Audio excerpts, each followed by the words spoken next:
Hello, I'm Grindstaff from Colliers International, and this is the Central Florida Office Market Report. Overall, Central Florida's office market saw slightly less activity in the second quarter, which reflected 2 consecutive quarters of negative absorption.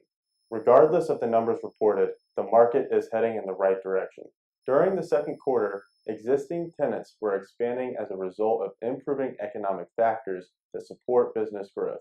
An improving local and national economy undoubtedly contributed to the positive momentum in Central Florida's office market. However, it was the region's tourism industry that most significantly impacted office activity. Several large tenants in the entertainment and hospitality industries were pursuing space in the market, and multiple large build-to-suit tenants needing 75,000 to 200,000 square feet of office space were surveying Central Florida for their office needs during the second quarter.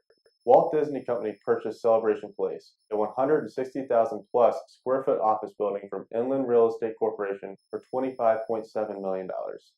Columbia Properties Trust sold SunTrust Office Building at 200 South Orange Avenue in the downtown business district for $18.8 million to local investment group Susquehanna Holdings. The 10-story building was 138,000 square feet and was 100% occupied at the time of the transaction. The largest new lease of the quarter took place in Maitland Concourse North at 850 Trafalgar Court, with Everglades University leasing 28,000 square feet. During the second quarter, Central Florida's office market reported an overall vacancy of 13.8%.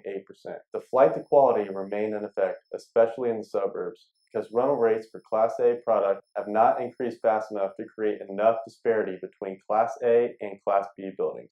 While Central Florida's Maitland submarket reported the region's highest vacancy rate of 19%, it did experience increased activity. Meanwhile, the Seminole County submarket reported the most absorption in the region, with 152,000 square feet absorbed in Class A, Class B, and Class C buildings. The Orlando CBD also showed steady activity and signs of improvement. The Tourist Corridor submarket, which reported the total vacancy of 10.4% at the end of the second quarter, has continued its improvement due to tourist and hospitality office demand in the area.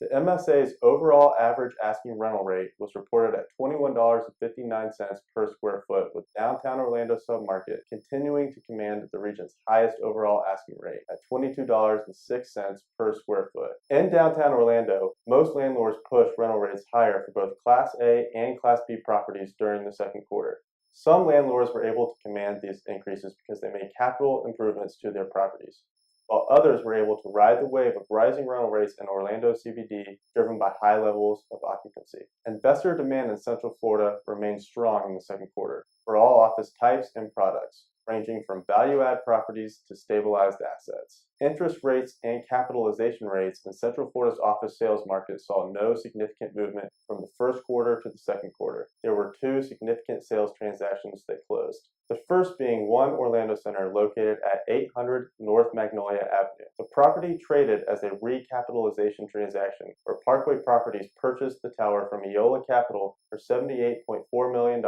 or $220 per square foot. The other transaction was a sale of 12151 Research Parkway, a 50,000 square foot, 2-story, high-tech office building in the University of Central Florida's Research Park. It sold for $4.7 million. As the market continues to improve, with rental rates increasing and decreasing vacancies, it is anticipated more core office investments will appear on the market, likely just before the forecasted rise in interest rates that will take place in 2015. In the Seminole County submarket, construction for the 220,000 square foot Verizon Financial Center was completed and delivered in the second quarter. The 4-story building will serve as Verizon's corporate finance operations hub. In addition, there were 3 buildings totaling 60,000 square feet on Reinhardt Road in Lake Mary under construction during the second quarter. That wraps up the Central Florida Office Report. Again, I'm Grindstaff with Colliers International. If you have any questions or comments about this report, feel free to email me at gram.grindstaff@colliers.com. Until next time, thank you.